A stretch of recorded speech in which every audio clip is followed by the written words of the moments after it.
여러분, 솔직하게 한번 대답해 보세요. 60세가 넘은 지금, 친구 만나는 게 예전만큼 즐거우신가요?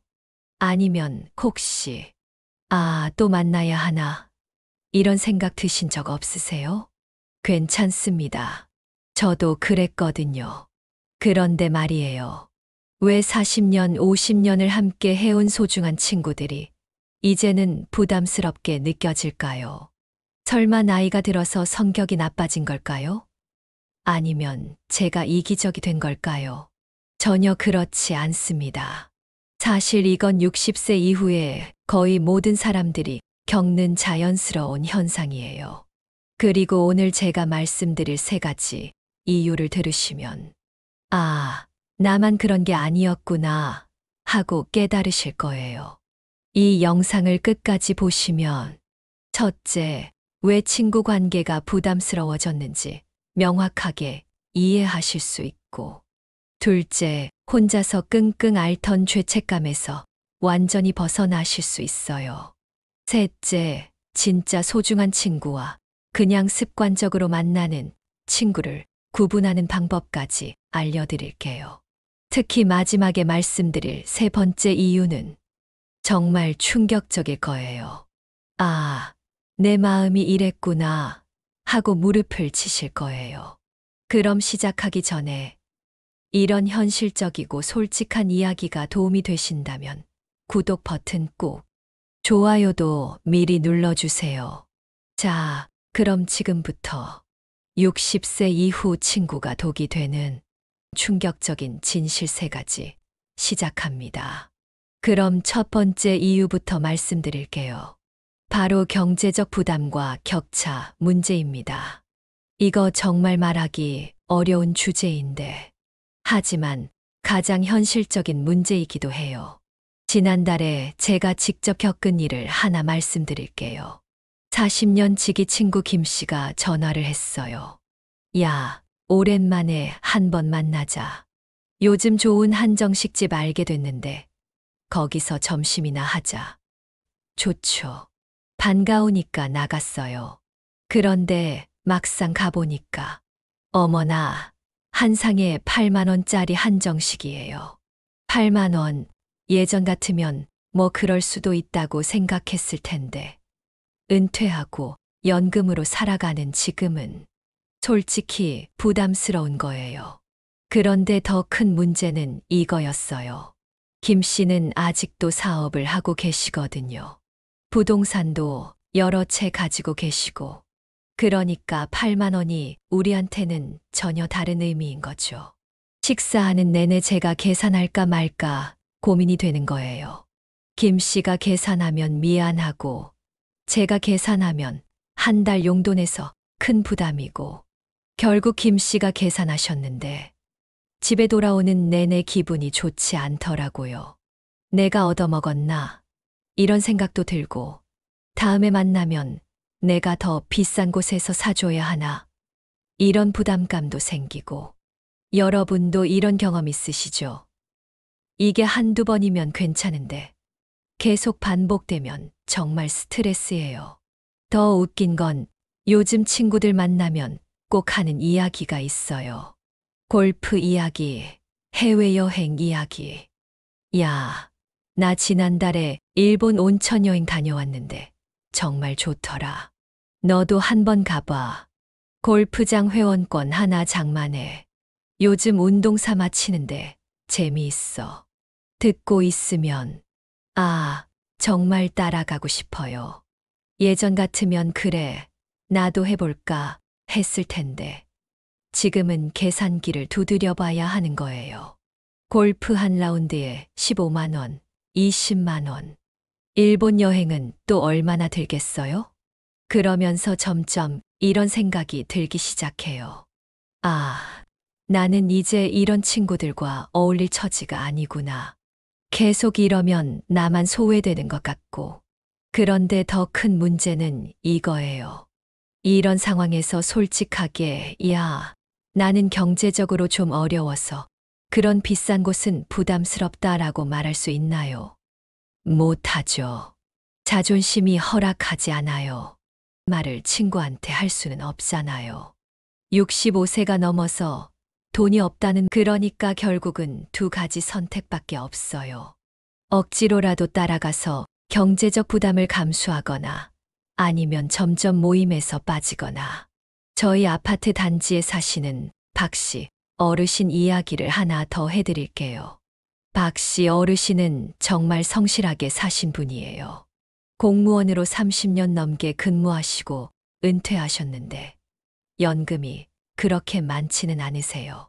그런데 어르신의 친구분들은 대부분 사업을 하셨던 분들이에요. 그러니까 경제적 여유가 상당히 다른 거죠. 어느 날 박 씨 어르신이 저한테 이런 말씀을 하시더라고요. 아, 요즘 친구들 만나는 게 정말 부담스럽다. 맨날 비싼 곳에서 만나자고 하고, 골프도 치자고 하고. 나는 따라갈 수가 없어. 그런데 솔직히 말하자니 자존심이 상하고, 안 만나자니 외로우니까 어쩔 줄을 모르겠다고 하시더라고요. 정말 안타까웠어요. 힘이 되어야 하는 건데, 오히려 스트레스의 원인이 되고 있는 거잖아요. 친구라는 게 서로 위로가 되고, 그런데 이게 비단 박 씨 어르신만의 문제가 아니에요. 은퇴 후에는 누구나 수입이 줄어들잖아요. 특히 직장인으로 살아오신 분들은 더욱 그렇고요. 국민연금, 퇴직금, 개인 저축. 이것들로 생활해야 하는데 예전처럼 자유롭게 쓸 수 있는 돈은 아니잖아요. 반면에 친구들 중에는 아직도 사업을 계속하시는 분들, 부동산 임대 수입이 있는 분들, 자녀들이 경제적으로 도움을 주시는 분들, 이런 분들이 있어요. 그러면 자연스럽게 경제적 격차가 생기는 거예요. 그리고 이 격차는 나이가 들수록 더 벌어져요. 솔직하게 할 수 없다는 거예요. 65세가 넘어서 나 돈 없어 라고 말할 수 있는 용기를 여기서 가장 큰 문제는 뭘까요? 바로 체면 때문에 이런 이야기를 가진 사람이 얼마나 될까요? 정말 솔직하게 말씀드리면 저도 그런 적이 있어요. 어느 날 친구들이 좋은 일식집 알게 됐는데 거기서 저녁 먹자고 하더라고요. 막상 가보니까 오마카세 코스가 1인당 12만 원이에요. 12만 원. 제가 일주일 용돈이 그 정도거든요. 그런데 친구들은 아무렇지도 않게 주문하는 거예요. 그 순간 정말 말하고 싶었어요. 다른 곳으로 가자. 하지만 끝까지 말을 못했어요. 왜요? 체면 때문이에요. 자존심 때문이에요. 65년을 살아오면서 쌓인 자존심이 허락하지 않는 거예요. 야, 나는 이런 곳 부담스럽다. 그래서 결국 어떻게 했는지 아세요? 억지로 카드를 꺼내서 제 몫을 계산했어요. 그리고 집에 돌아와서는 한 달 내내 후회했죠. 내가 왜 그런 곳에 갔을까? 다음 달 생활비는 어떻게 하지? 이런 생각들 때문에 잠도 제대로 못 잤어요. 그런데 더 웃긴 건 그 다음 주에 또 다른 친구가 전화를 했어요. 지난번에 간 일식집 어땠어? 나도 거기 가보고 싶은데 같이 가자. 그 순간 정말 전화를 끊고 싶었어요. 하지만 또 못하겠는 거예요. 아, 나 그런 곳 부담스럽다는 말을. 결국 핑계를 대고 만나지 않았어요. 요즘 몸이 좀 안 좋아서. 이런 식으로 말이에요. 여러분, 이게 정상적인 친구 관계인가요? 친구를 만나는 게 이렇게 스트레스가 되어야 하나요? 친구라는 건 서로의 상황을 이해하고 배려해 주는 사이 아닌가요? 그런데 왜 우리는 친구들 앞에서조차 솔직할 수 없을까요? 그런데 여기서 또 다른 문제가 하나 더 있어요. 바로 과시욕과 경쟁 심리예요. 나이가 들었다고 해서 이런 마음이 없어지는 건 아니거든요. 오히려 때로는 더 강해질 수도 있어요. 예를 들어서 친구들이 모였는데 A씨는 나 요즘 아들이 잘 되어서 용돈을 많이 준다고 하고 B씨는 우리 딸이 해외여행을 보내줬다고 하고 그러면 자연스럽게 나는 뭐라고 말하지? 이런 생각이 들어요. 뒤처지고 싶지 않은 마음이 생기는 거죠. 제가 알고 있는 어떤 어르신은 이런 일이 있으셨어요. 친구들이 요즘 좋은 골프장 회원권 하나 샀다고 자랑을 하니까 고급 시계를 하나 샀대요. 본인도 뭔가 보여줘야겠다는 생각이 든 거예요. 그래서 평소 같으면 절대 안 할 일을 나중에 후회하셨죠. 내가 왜 그런 걸 샀을까? 그 돈으로 몇 달을 편하게 살 수 있었는데. 이게 바로 경쟁 심리의 무서운 점이에요. 합리적으로 생각하면 절대 안 할 일인데 친구들 앞에서는 다른 사람이 되는 거예요. 그리고 이런 일이 한두 번 있고 나면 어떻게 될까요? 친구들 만나는 게 더더욱 부담스러워져요. 또 무슨 자랑을 하실까? 나는 또 뭘 보여줘야 하나? 이런 생각 때문에 만나기 전부터 스트레스를 받는 거예요. 그러면서 점점 이런 결론에 도달하게 돼요. 차라리 안 만나는 게 나을 것 같다. 이렇게 말이에요. 자, 지금까지 첫 번째 이유인 경제적 부담과 격차 문제를 말씀드렸어요. 정리해보면 은퇴 후 수입 감소, 친구들과의 경제적 격차, 체면과 자존심 때문에 솔직하지 못한 상황, 그리고 과시욕과 경쟁 심리까지. 이 모든 것들이 합쳐져서 친구 관계를 부담스럽게 만드는 거예요. 그런데 여러분, 이게 끝이 아니에요. 두 번째 이유는 더 심각할 수도 있어요. 바로 건강과 체력의 한계입니다. 이건 돈으로 해결할 수 있는 문제가 아니거든요. 나이가 들면서 누구에게나 찾아오는 현실적인 문제예요. 저희 동네에 이 씨라는 어르신이 계세요. 정말 활발하고 밝으신 분이었는데 작년에 무릎 수술을 하신 후로 많이 달라지셨어요. 예전처럼 멀리 나가기 어려워지시고 오래 걷기도 힘들어 하시고 그러니까 친구들과의 만남 자체가 부담이 되기 시작한 거예요. 건강한 친구들은 등산 가자, 걸어서 시장 구경하자, 이런 제안을 하는데 이 씨 어르신은 따라갈 수가 없는 거죠. 처음엔 나는 무릎이 안 좋아서 이렇게 말씀하셨는데 계속 그러기도 뭐하고. 그런데 이게 비단 이 씨 어르신만의 문제일까요? 전혀 그렇지 않아요. 결국 점점 모임에서 빠지게 되신 거예요. 60세가 넘어가면 누구에게나 찾아오는 현실이에요. 무릎이 아픈 분, 허리가 안 좋은 분, 고혈압이나 당뇨로 약을 드시는 분, 심장이 좋지 않은 분. 하나씩은 다 있으시잖아요. 그런데 친구들과 만날 때는 이런 게 문제가 되는 거예요. 예를 들어서 친구들이 오랜만에 등산 가자고 제안을 해요. 예전 같으면 당연히 따라갔을 텐데 지금은 고민이 되는 거예요. 내 무릎으로 산을 올라갈 수 있을까? 다른 사람들한테 폐가 되지는 않을까? 중간에 못 올라가면 어떻게 하지? 이런 생각들 때문에 결국 나는 요즘 몸이 안 좋아서 하고 빠지게 되는 거예요.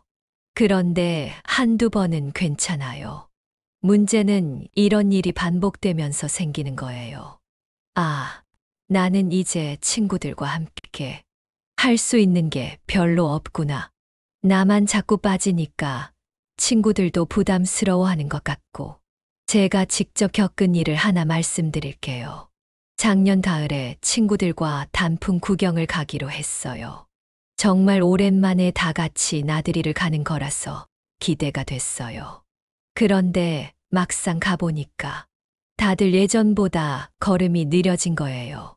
30분만 걸어도 좀 쉬었다 가자고 하시고 계단만 나와도 어휴 힘들다고 하시고 저도 마찬가지였어요. 예전 같으면 하루 종일 돌아다녀도 괜찮았는데 2시간만 걸어도 허리가 아픈 거예요. 그래서 결국 어떻게 됐는지 아세요?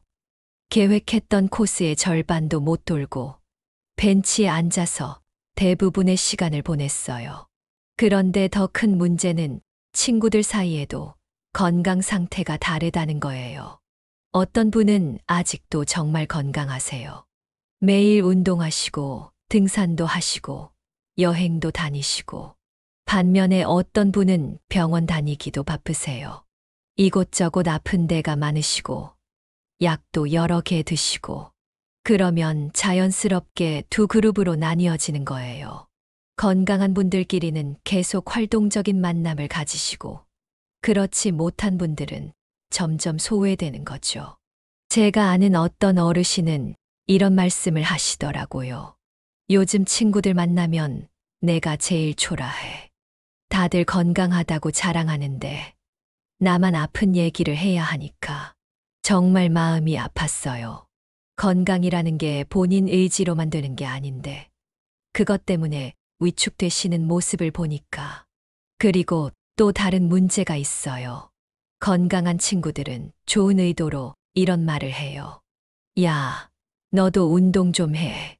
그래야 건강해져. 나처럼 매일 산책을 해봐. 정말 좋아. 물론 좋은 뜻이에요.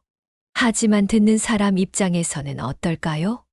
나도 하고 싶어. 하지만 내 몸이 따라주지 않는데. 이런 생각이 들면서 더 위축되는 거예요. 그러면서 점점 이런 결론에 도달하게 돼요. 내가 친구들한테 부담만 주는 것 같다. 차라리 만나지 않는 게 서로를 위해 좋을 것 같다. 그런데 건강 문제만 있는 게 아니에요. 나이가 들면서 에너지 자체가 예전 같지 않잖아요. 젊을 때는 친구들과 밤늦게까지 이야기하고 하루 종일 놀아도 괜찮았는데 지금은 두세 시간만 만나도 피곤한 거예요. 예전에는 저녁 6시에 만나서 밤 11시까지도 괜찮았는데 지금은 8시만 넘어도 이제 집에 가고 싶다는 생각이 들어요. 그런데 친구들 중에는 아직도 체력이 좋은 분들이 계세요. 그런 분들은 더 놀자, 따라가자니 다음 날이 걱정되고 먼저 일어나자니 분위기를 깨는 것 같고 지난달에 이런 일이 있었어요. 고등학교 동창들과 오랜만에 만났는데 한 친구가 노래방 가자고 하는 거예요. 처음에는 좋았어요. 옛날 노래도 부르고 추억도 이야기하고. 그런데 시간이 지나면서 점점 힘들어지는 거예요. 목도 쉬고 귀도 아프고 무엇보다 집중력이 떨어지는 거예요. 다른 사람이 노래하는데 딴 생각이 나고 그런데 다른 친구들은 아직도 신나하는 거예요. 한 곡 더, 시간 연장하자 이러면서 결국 어떻게 했는지 아세요? 화장실 간다고 핑계를 대고 나와서 먼저 집에 갔어요. 정말 미안했지만 더 이상은 못 버티겠더라고요. 이런 일이 한두 번 있고 나니까 친구들과의 만남 자체가 부담스러워지기 시작했어요. 또 늦게까지 있어야 하나? 내가 먼저 나오면 어떻게 생각할까? 이런 걱정들 때문에요. 그리고 또 하나 큰 변화가 있어요. 바로 대화 주제가 달라진다는 거예요. 젊을 때는 뭘 이야기했나요? 일 이야기, 연애 이야기, 취미 이야기, 꿈과 계획 이야기. 정말 다양하고 재미있는 주제들이 많았잖아요. 하지만 60세가 넘어가면서는 어떨까요? 솔직히 말하면 대화 주제가 점점 제한적이 되어요. 건강 이야기, 병원 이야기, 약 이야기, 자녀 이야기, 손자, 손녀 이야기. 처음에는 괜찮아요. 서로의 안부를 묻고 가족 근황을 나누고. 하지만 매번 만날 때마다 똑같은 이야기가 반복되면 어떨까요? 아, 또 그 이야기네. 저번에도 들었는데. 이런 생각이 들기 시작해요. 제가 아는 어떤 모임은 정말 심각해요. 만나면 첫 30분은 무조건 건강 이야기예요. 야, 너 혈압약 뭘로 바꿨다더니. 나는 요즘 무릎이 너무 아파서 주사를 맞았어. 병원에서 검사를 받았는데 듣고 있으면 여기가 친구 모임인지 환자 모임인지 헷갈릴 정도예요. 그리고 나머지 시간은 대부분 자녀들과 손자, 손녀 자랑이에요. 물론 가족이 소중하긴 하지만 매번 똑같은 패턴의 대화를 나누다 보면 정말 지루해져요. 예전처럼 마음이 통하는 깊은 대화를 나누기가 어려워지는 거죠. 그러면서 이런 생각이 들기 시작해요. 우리가 정말 친구인가? 아니면 그냥 나이 들어서 어쩔 수 없이 만나는 사이인가? 자, 지금까지 두 번째 이유인 건강과 체력의 한계에 대해 말씀드렸어요. 건강 상태의 차이로 인한 소외감, 체력과 에너지의 한계, 그리고 대화 주제의 제한성까지. 이런 것들이 모여서 친구 관계를 어렵게 만드는 거예요. 그런데 여러분, 이제 말씀드릴 세 번째 이유는 어떻게 보면 가장 근본적인 문제일 수도 있어요. 바로 가치관과 우선순위의 변화입니다. 이건 좀 더 복잡한 문제예요. 나이가 들면서 우리가 중요하게 생각하는 것들이 바뀌거든요. 40년, 50년을 함께 해온 친구들인데도 어느 순간부터는 생각이 달라지기 시작해요. 예를 들어서 젊을 때는 친구들과 어울리는 게 가장 즐거운 일이었잖아요. 주말이면 친구들과 만나고 휴가 때도 함께 여행 가고. 하지만 60세가 넘어가면서는 어떨까요? 우선순위가 바뀌기 시작해요. 가족이 더 중요해지고, 건강이 더 중요해지고, 조용한 시간이 더 소중해지고. 그러면서 자연스럽게 이런 생각이 들어요. 굳이 친구들과 만나서 시간을 보내야 할까? 그 시간에 손자, 손녀와 놀거나 집에서 조용히 쉬는 게 더 좋지 않을까? 제가 직접 겪은 일을 말씀드릴게요. 작년에 오랜 친구가 우리 옛날처럼 1박 2일로 여행 가자고 제안을 했어요. 처음에는 좋다고 했어요. 오랜만에 친구와 여행을 가는 것도 의미 있을 것 같았거든요. 그런데 준비를 하면서 계속 마음이 바뀌는 거예요. 1박 2일이면 이틀을 비워두는 건데 그 시간에 손녀가 놀러 오면 어떻게 하지? 요즘 아들 며느리가 바빠서 손녀를 자주 못 보는데 혹시 그때 데려다 달라고 하면? 이런 생각들이 계속 드는 거예요. 예전 같으면 친구와의 약속이 우선이었을 텐데 지금은 가족이 더 중요하게 느껴지는 거죠. 결국 여행 가기 이틀 전에 친구한테 전화를 했어요. 미안하다. 급한 일이 생겨서 못 가겠다. 물론 거짓말이었어요. 급한 일도 없었고 그냥 마음이 바뀐 거였어요. 그런데 이게 저만 그런 게 아니더라고요. 주변 어르신들 이야기를 들어보면 다들 비슷해요. 요즘은 친구들보다 가족이 더 소중해. 나이 들어서 깨달은 건데 결국 남는 건 가족이야. 맞는 말이에요. 하지만 문제는 이런 생각의 변화가 친구 관계에는 독이 될 수 있다는 거예요. 친구들 입장에서는 어떨까요? 얘가 요즘 왜 이렇게 약속을 자주 취소하지? 나보다 가족이 더 중요한 건가? 이런 생각이 들 수도 있거든요. 그러면서 서로 간에 미묘한 서운함이 쌓이기 시작해요. 말로 표현하지는 않지만 마음속에는 이제 우리 사이가 예전 같지 않구나 하는 아쉬움이 생기는 거죠. 그리고 이런 일이 반복되면 어떻게 될까요? 자연스럽게 만남의 빈도가 줄어들고 점점 멀어지게 되는 거예요. 그런데 가치관 변화에는 또 다른 측면이 있어요. 바로 정치적 견해나 사회적 이슈에 대한 생각이 달라지는 거예요.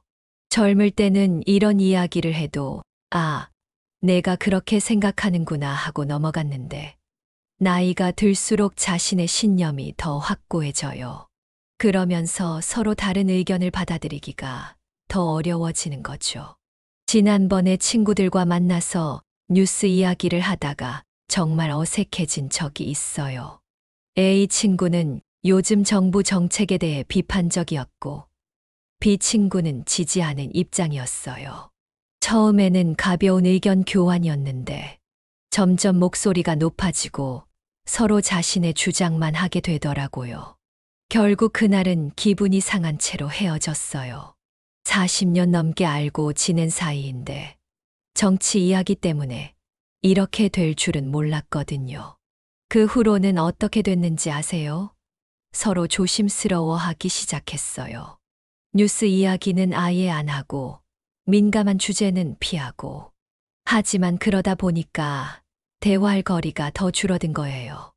예전에는 사회 이슈에 대해서도 자유롭게 이야기할 수 있었는데, 지금은 그런 주제들을 모두 피해야 하니까 만남 자체가 점점 어색해지기 시작한 거죠. 이런 거예요. 나이가 들수록 자신의 경험과 신념에 대한 확신이 강해지잖아요. 내가 이렇게 오래 살면서 경험한 건데, 내 생각이 맞아. 이런 마음이 생기는 거예요. 그러면 다른 사람의 의견을 들어도, 아, 저 사람은 아직 모르는구나 하면서 받아들이지 않게 되는 거죠. 그리고 또 하나 중요한 문제가 있어요. 바로 과거 추억에만 의존하는 관계의 한계예요. 생각해 보세요. 40년, 50년을 함께 해온 친구들과는 정말 많은 추억이 있잖아요. 학창 시절, 젊은 시절, 결혼, 육아. 처음에는 그런 추억들을 이야기하는 게 정말 즐거워요. 야, 기억나니? 그때 우리가 이런 식으로 말이에요. 그런데 문제는 계속 똑같은 이야기만 반복된다는 거예요. 만날 때마다 과거 이야기, 또 과거 이야기. 새로운 이야기거리는 없고, 현재의 관심사도 다르고. 그러다 보니까 어느 순간부터는, 아, 또 그 이야기네 하는 생각이 들기 시작해요. 제가 참석하는 어떤 모임이 있는데요. 매번 만날 때 30년 전 직장 이야기만 해요. 그때 우리 과장이 얼마나 까다로웠는지 알아? 야, 기억나니? 그때 우리가 야근하면서 처음에는 웃으면서 들었어요. 하지만 10번, 20번 같은 이야기를 들으니까 정말 지루한 거예요. 그리고 더 큰 문제는 이거예요. 과거 이야기만 하다 보니까 현재의 각자는 서로 잘 모르게 되는 거예요. 지금 뭘 하고 살고 있는지, 요즘 관심사가 뭔지, 어떤 고민을 하고 있는지, 이런 건 전혀 모르고 30년 전 모습으로만 서로를 기억하는 거죠. 그러면 진짜 친구인가요? 아니면 그냥 과거를 공유하는 사이인가요? 이런 생각이 들기 시작하면 만남 자체가 의미 없게 느껴져요. 그리고 60세가 넘어가면서 또 하나 크게 달라지는 게 있어요. 바로 혼자만의 시간이 소중해진다는 거예요. 젊을 때는 어땠나요? 혼자 있으면 외롭고 심심하고 친구들과 함께 있는 시간이 가장 즐거웠잖아요. 하지만 나이가 들면서는 생각이 바뀌어요. 혼자 있는 시간이 편하고 자유롭고 평화로워지는 거예요. 아침에 일어나서 커피 한 잔 마시면서 조용히 신문을 보는 시간, 저녁에 산책하면서 혼자 생각에 잠기는 시간. 이런 시간들이 정말 소중하게 느껴져요. 그런데 친구들과 만나면 어떨까요? 이런 평화로운 시간이 깨지는 거예요. 떠들썩한 분위기, 시끄러운 웃음소리, 복잡한 인간관계. 예전에는 즐거웠던 것들이 이제는 피곤하게 느껴지는 거죠. 지난주에 이런 일이 있었어요. 하루 종일 집에서 조용히 책을 읽고 음악을 듣고 정말 평화로운 시간을 보냈어요. 그런데 저녁에 친구가 전화를 했어요. 야, 지금 뭐 해? 나와서 맥주 한 잔 하자. 순간 고민이 되는 거예요. 이 평화로운 시간을 포기하고 나가야 할까? 결국 나갔지만 솔직히 마음이 내키지 않았어요. 친구와 이야기하는 것보다 집에서 혼자 있는 게 더 좋았거든요. 이런 경험을 하고 나니까 깨달은 게 있어요. 나이가 들면서 우리에게 정말 중요한 건 질 좋은 혼자만의 시간일 수도 있다는 거예요. 친구들과의 만남이 이런 소중한 시간을 방해한다면 그게 과연 우리에게 도움이 될까요? 그리고 또 하나 간과할 수 없는 문제가 있어요. 바로 빠르게 변화하는 세상에 대한 적응 능력의 차이예요. 요즘 세상은 정말 빨리 변하잖아요. 스마트폰, 인터넷, 각종 앱들. 우리가 젊었을 때와는 완전히 다른 세상이에요. 그런데 친구들 사이에서도 이런 변화에 적응하는 속도가 다른 거예요. 어떤 친구는 스마트폰을 능숙하게 사용하고 유튜브도 보고 온라인 쇼핑도 하고, 반면에 어떤 친구는 아직도 스마트폰이 어렵고 인터넷은 무서워하고, 그러면 자연스럽게 대화에서도 격차가 생겨요. 지난번에 친구들과 만났을 때 이런 일이 있었어요. 한 친구가 요즘 넷플릭스에서 좋은 드라마를 봤다고 하니까 다른 친구는 넷플릭스가 뭐야? 어떻게 보는 거야? 이렇게 묻는 거예요. 그러면 설명해 줘야 하고 가르쳐 줘야 하고 간단한 대화가 복잡해지는 거죠. 그리고 더 큰 문제는 이런 격차가 점점 벌어진다는 거예요. 적응을 잘하는 친구는 계속 새로운 것들을 배우고 경험하는데, 그렇지 못한 친구는 점점 뒤처지게 되는 거죠. 그러면서 서로 간에 이해할 수 없는 영역이 생기기 시작해요. 한쪽은 최신 기술과 문화에 대해 이야기하고 다른 쪽은 전혀 모르는 내용이니까 대화 자체가 어려워지는 거예요. 그리고 이런 상황에서 어떤 일이 벌어지는지 아세요? 서로 무시하는 마음이 생길 수 있어요. 저 친구는 너무 뒤떨어져 있어 하는 생각과 저 친구는 너무 앞서 나가려고 해 하는 생각이 동시에 생기는 거죠. 자, 지금까지 60세 이후 친구가 독이 되는 3가지 이유를 말씀드렸어요. 첫째, 경제적 부담과 격차. 둘째, 건강과 체력의 한계. 셋째, 가치관과 우선순위의 변화.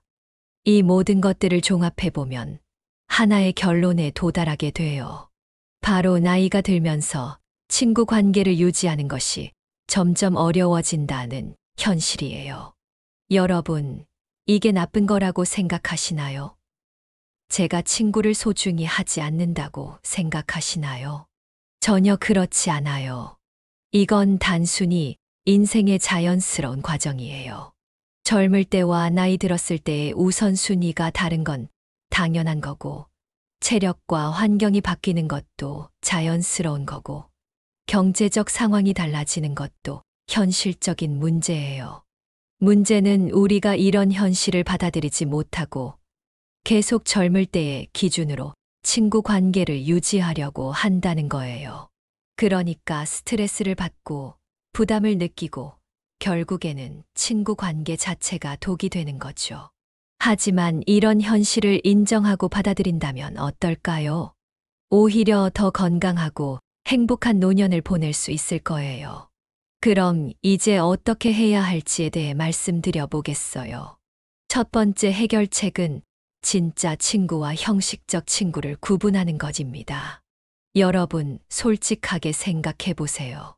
지금 만나고 있는 친구들 중에서 정말로 마음이 통하는 사람이 몇 명이나 될까요? 10명, 5명, 아니면 12명? 대부분 12명 정도일 거예요. 나머지는 사실 습관적으로 또는 의무감으로 만나는 사이일 수 있어요. 진짜 친구는 어떤 사람일까요? 내 경제적 상황을 이해해 주는 사람, 내 건강 상태를 배려해 주는 사람, 내 가치관의 변화를 존중해 주는 사람. 그리고 무엇보다 함께 있을 때 편안하고 자연스러운 사람이에요. 반면에 형식적 친구는 어떤 사람일까요? 만날 때마다 스트레스를 주는 사람, 나를 이해하려고 하지 않는 사람, 과거에만 매달려 있는 사람. 이런 구분을 명확히 하고 나면 선택이 쉬워져요. 진짜 친구들과는 더 깊고 의미 있는 만남을 가지고 형식적 친구들과는 적당한 거리를 두는 거예요. 여기서 중요한 건 죄책감을 가질 필요가 없다는 거예요. 모든 사람과 친하게 지낼 필요도 없고 그럴 의무도 없어요. 60세가 넘어서까지 살아온 우리에게는 선택할 권리가 있어요. 우리의 시간과 에너지를 어디에 쓸지 결정할 권리 말이에요. 두 번째 해결책은 새로운 만남의 방식을 찾는 것입니다. 꼭 예전처럼 비싼 식당에서 만나야 할까요? 꼭 하루 종일 함께 있어야 할까요? 전혀 그렇지 않아요. 우리 나이에 맞는, 우리 상황에 맞는 새로운 방식을 찾으면 되는 거예요. 예를 들어서 비싼 식당 대신 집에서 간단한 차 한 잔 나누기.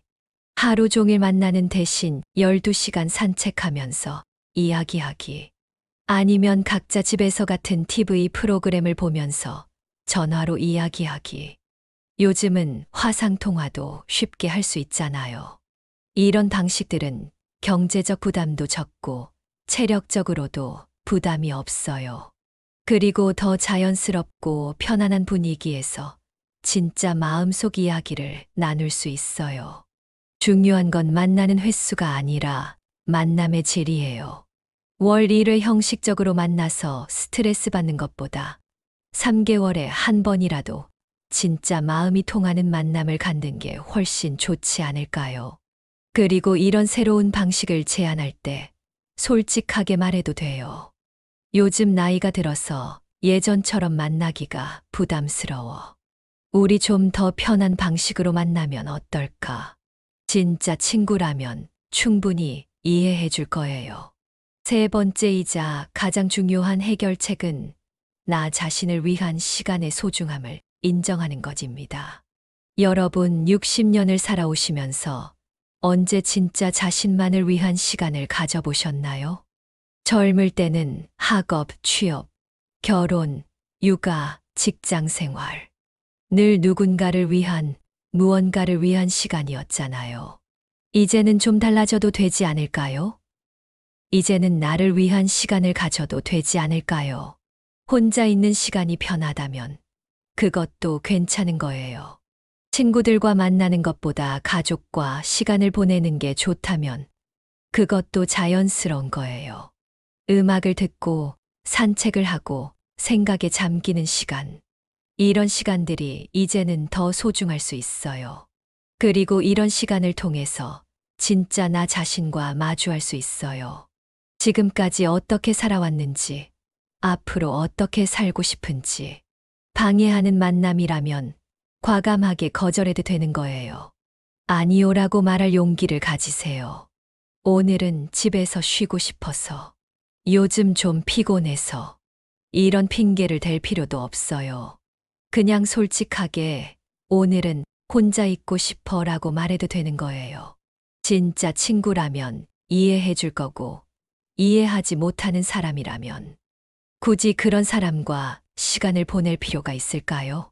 기억하세요. 나이가 든다는 건 더 현명해진다는 뜻이에요. 무엇이 정말 중요한지, 무엇이 나에게 도움이 되는지 구분할 줄 아는 지혜가 생긴다는 뜻이에요. 여러분, 오늘 긴 이야기를 끝까지 들어주셔서 정말 감사합니다. 혹시 제 이야기가 너무 현실적이어서 불편하셨나요? 아니면 친구를 너무 차갑게 보는 게 아닌가 하는 생각이 드셨나요? 하지만 제가 오늘 말씀드린 건 친구를 무시하거나 인간관계를 포기하라는 게 아니에요. 오히려 더 건강하고 현명한 인간관계를 만들어 가자는 거예요. 진짜 소중한 사람들과는 더 깊은 관계를 만들고, 형식적인 관계는 적당한 거리를 두고, 나 자신을 위한 시간도 소중히 여기는 것. 이것이 바로 60세 이후의 지혜로운 삶의 방식이 아닐까요? 여러분도 오늘 이 영상을 보시면서 한번 생각해 보세요.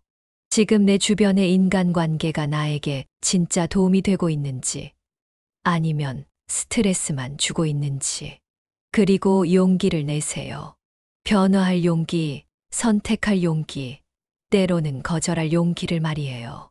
60년을 살아오신 여러분에게는 그럴 권리가 충분히 있어요. 오늘 영상이 도움이 되셨다면 아래 좋아요 버튼을 꾹 눌러주세요. 그리고 구독 버튼도 꼭 눌러주시고요.